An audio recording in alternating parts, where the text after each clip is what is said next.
Hello and welcome to another episode of The Realtor. This is where we go, we move around, we explore, and we make sure that we bring to you all that matters when it comes to real estate. And I'm very categorical when it comes to land and the housing or the houses, because these are two major concerns that almost every Kenyan has.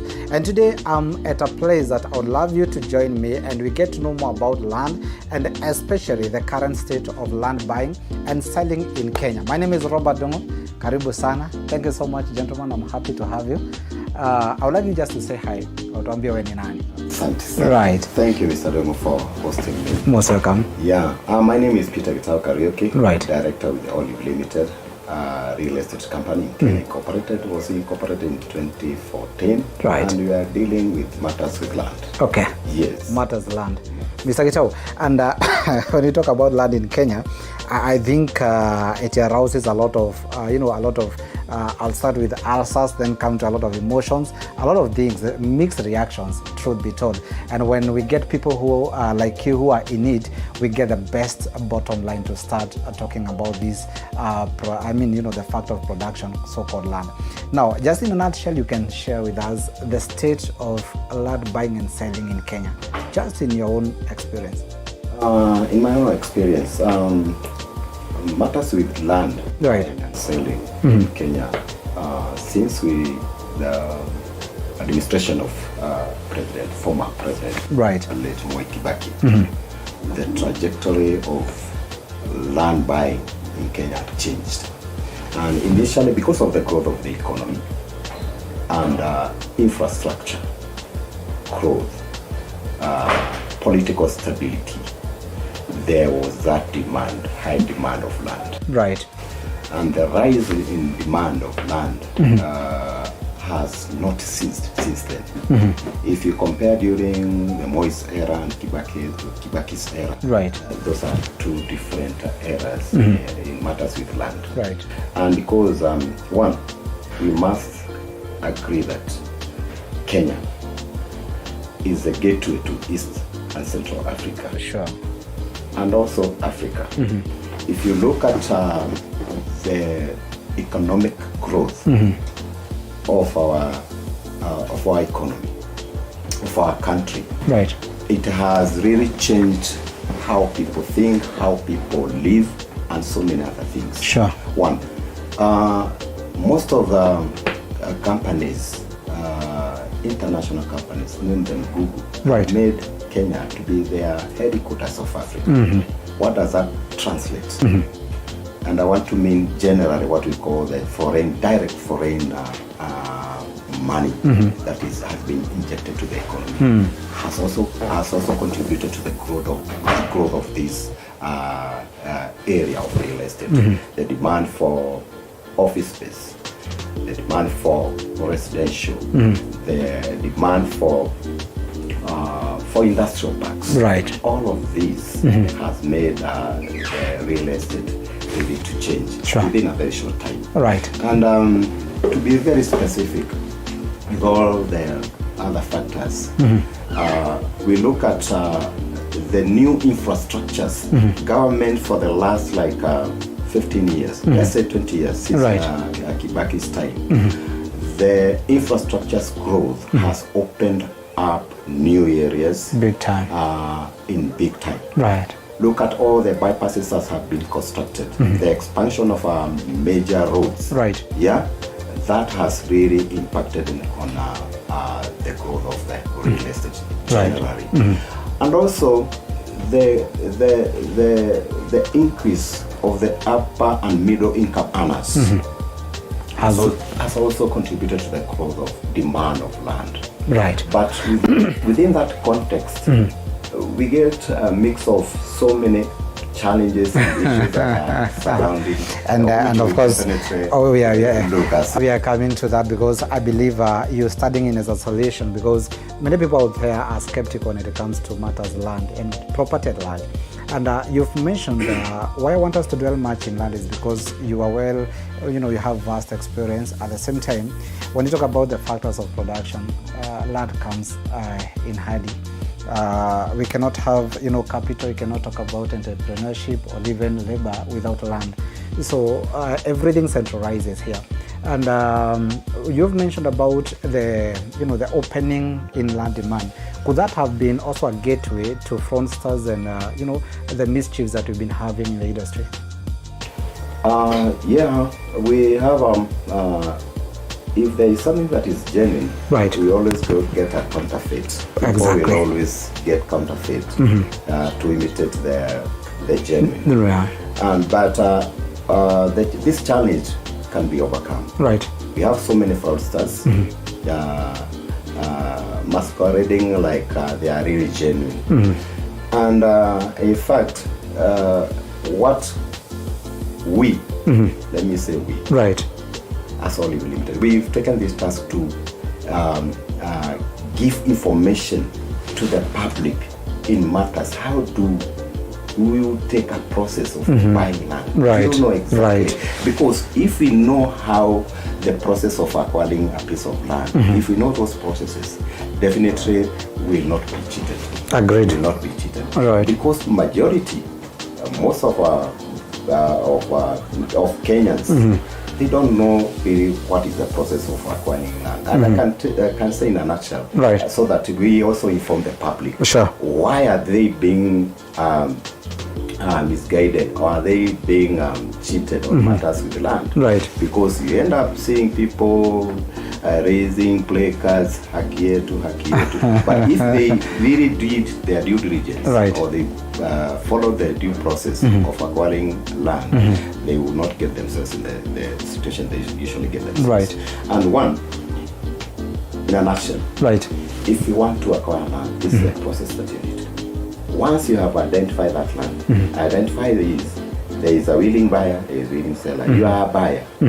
And maybe you have been shown this is the land that I want to buy. Right. The first thing that you request from that vendor or the seller, right, is a copy of the title. And allow me cut you short for a minute, because I think this thing is deeper than and the direction you're taking is what I really want these people to hear. But before we get there, we have this concern about you as Olive Limited, you taking it to the public. You make sure that it's kind of a civic education to the public. And do you think in your own thinking and perception that you have the support from the government to make sure that Kenyans are not losing anymore? Unfortunately, yeah, we have bodies that regulate real estate agents. Right. Yeah. And most of Kenyans don't know that it's a body that regulates real estate agents. Right. That matters with buying and selling of land, there is a regulator. Yeah. And also the relevant offices that you are supposed to get the right information about matters with land. Right.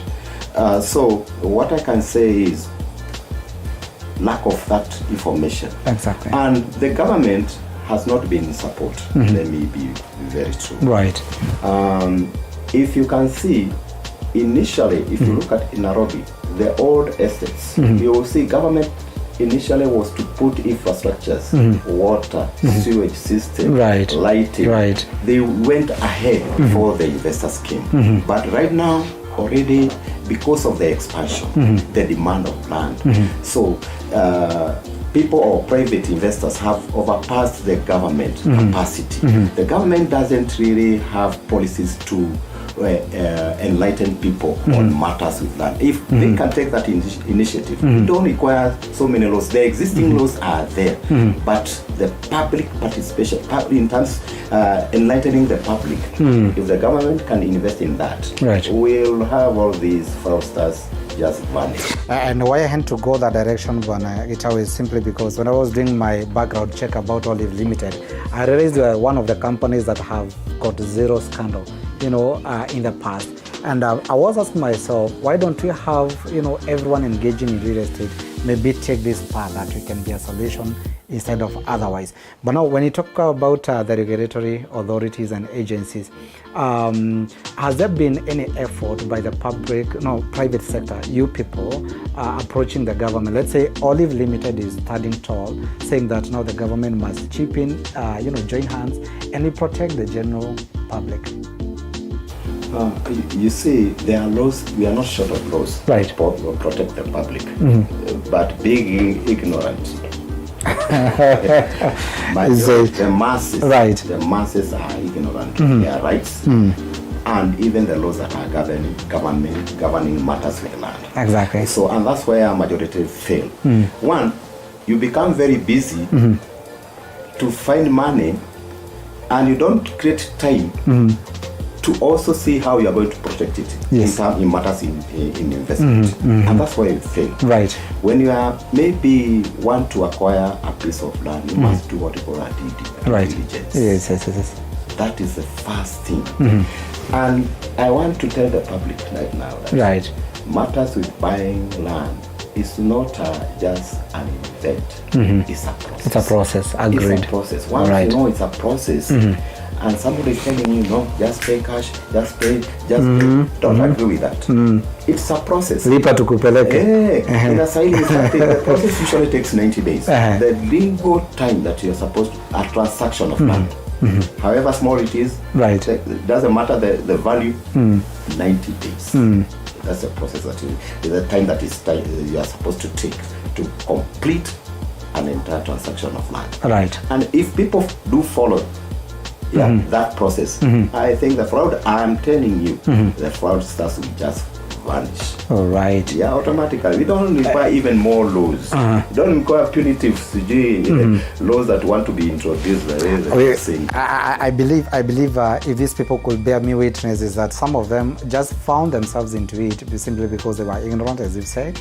Number two is because we as land dealers, and I want to exempt Olive from this case for a reason that we have also mastered a mechanism of making sure that we lure people into the same. But because we're not here to discuss about scandal, I want us to look at the bigger picture of where we are headed as a country and as far as land business is concerned. And because our time is fast moving, I believe we're going to take this further and further even in days to come. I want us to take a short break. Then after that, we shall be back with Mr. Gitau telling us about digitization of the land systems and more so where we are when it comes to what he has for us, because he's studying in as a solution. Don't go away, because after this, we'll be right back.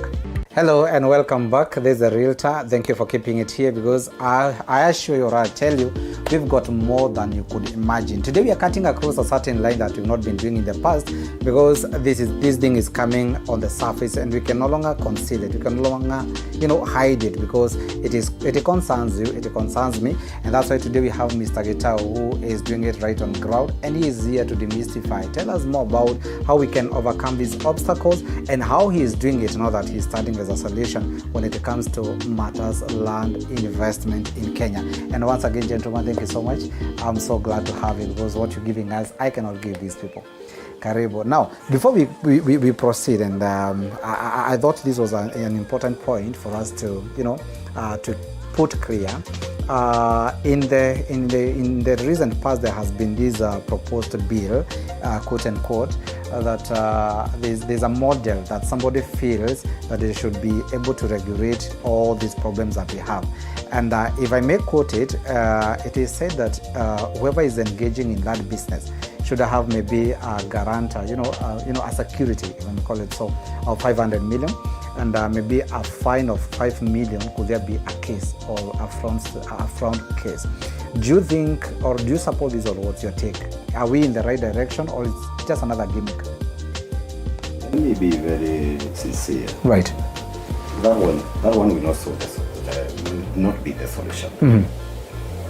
Telling people to raise $5 billion for you to a security for you to undertake business in matters with real estate. Right. Is not a solution, because people can do mega projects of billions, and since you are licensed, then you can run away. I think that is not the right thing. And if we can borrow from CBK, the way our current governor brought sanity in banking, right? Even with the DFS, that is a deposit that every banker is supposed to raise with their CBK. Right. There were still banks that were going under, but he brought sanity because of the policies he introduced.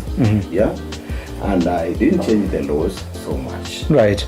That you are supposed to raise Sorry. this amount of money, because being punitive search because that's a punitive thing. One, we create entrepreneurship. Right. Yeah. How many people are dependent to this industry? So many people. If you look at the kind of circulation of money that is in the real estate, right, it's big. It's big. Yes. Big. And that's why we have so many complaints when Adisasa is not really working because I want to charge my property, I cannot access or other things. Yes. So that is not the solution. But the solution is to inform people. Right. Yeah, civic education is the bottom line of all these things. Wow. Once I know that this is the process I'm supposed to take. Right. Yeah, definitely.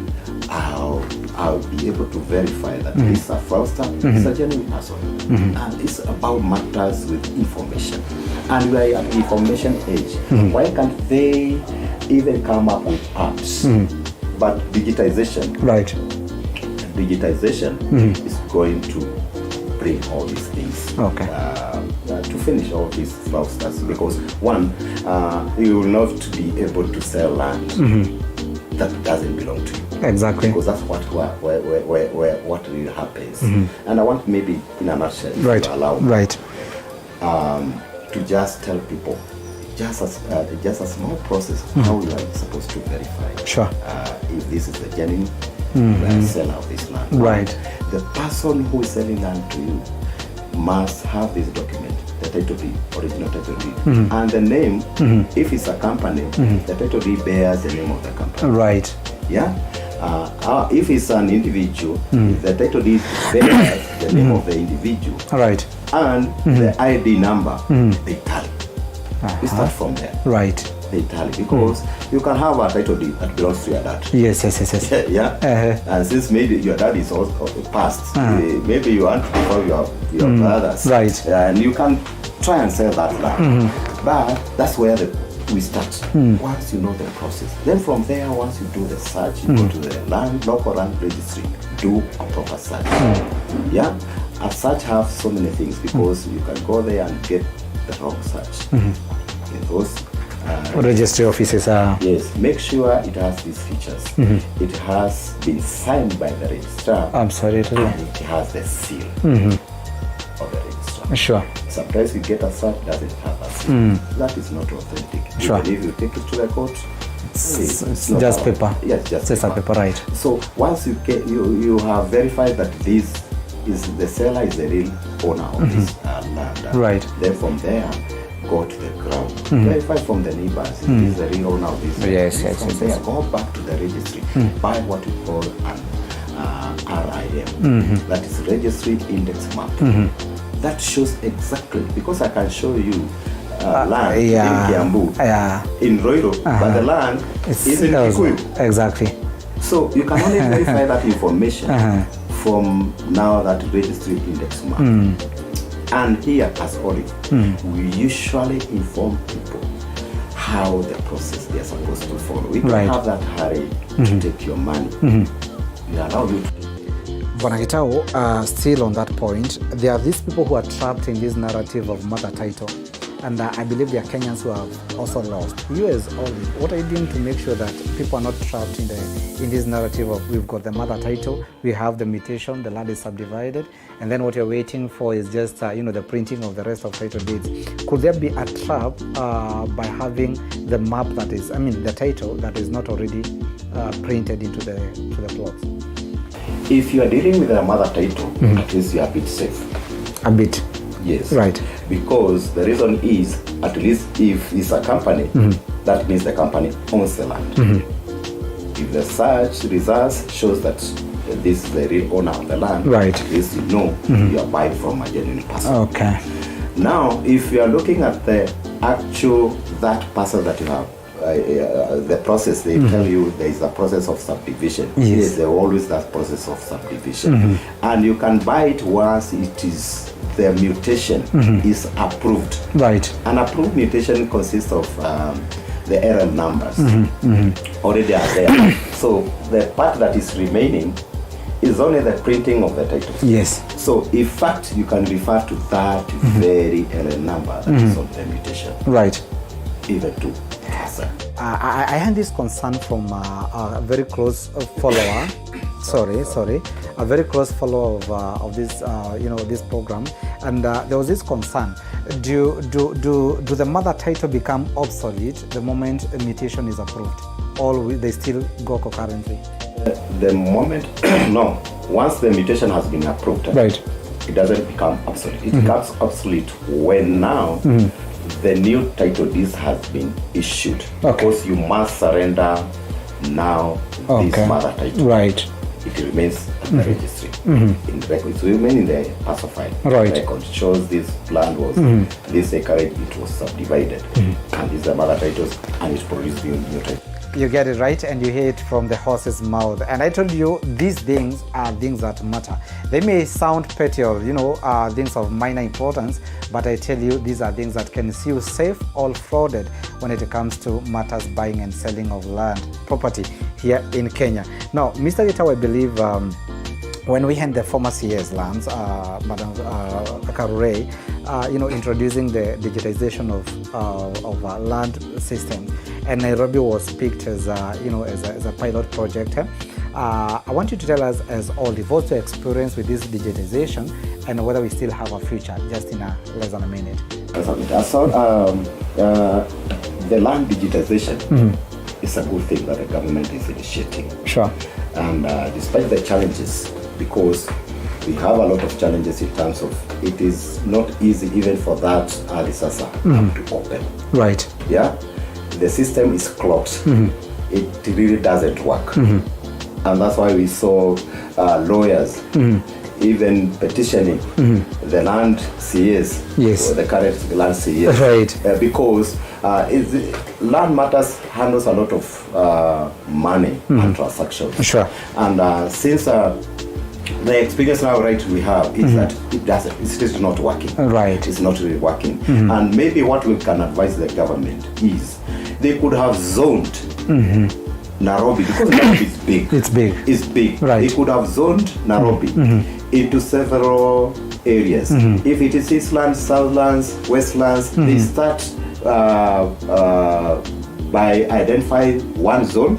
Once they are complete, they allow the other zone, rather than clogging the system. All of people trying to log in, right, hundreds of thousands, and the system is not really able maybe right, to. So, in other words, you're not here there. Now, I believe with devolution, Olive, and I talked about the background check. With devolution, you've been able to take Kenyans to different places. And just briefly, I would love you to tell us how, Olive, you flowing with it, because I understand there are people who have gone to buy places that they even don't know what to do with the place. What makes Olive go to Gong, Olive go to Kangudo Road, and other projects that you have you may highlight? Thank you for that question. Right. For us as Olive, we are trying to make sure that you have secured a home for you. Okay. A place that you can call home. Specifically, we are targeting Nairobians, because all of our projects, the ones that are in Gong, in the Kimuka area, they are within what we call the UGB, that is urban growth boundary. Exactly. They are within that radius. 47 kilometers, an economy of a city will always impact up to a radius of 50 kilometers. Right, and that's why you see satellite towns surrounding Nairobi, right, Kitengera, Kiseria, Ngong, Asaj, Kikuyu, Remuru, name them. Right. And for us as Olive Limited, we have strategically positioned ourselves within that radius, what we call the UGB, urban growth boundary. Right. And all our projects are within an area that you can develop and also start living immediately. Yes. And you see, we are also part of the solution of the issue of housing. Right. We, all of us, will not fit in these apartments. Absolutely. Of affordable houses. There are those people who would like to have their standalone homes. And we, as Olive, we are here to give you that very solution. Okay. Because we have identified prime areas that have potential of growth and also very high return on investment of whatever you are investing in. Okay. So within our projects, and I would like to encourage our viewers that come and view our project where they are, and you will see definitely you will love them, you will like them, and you know what?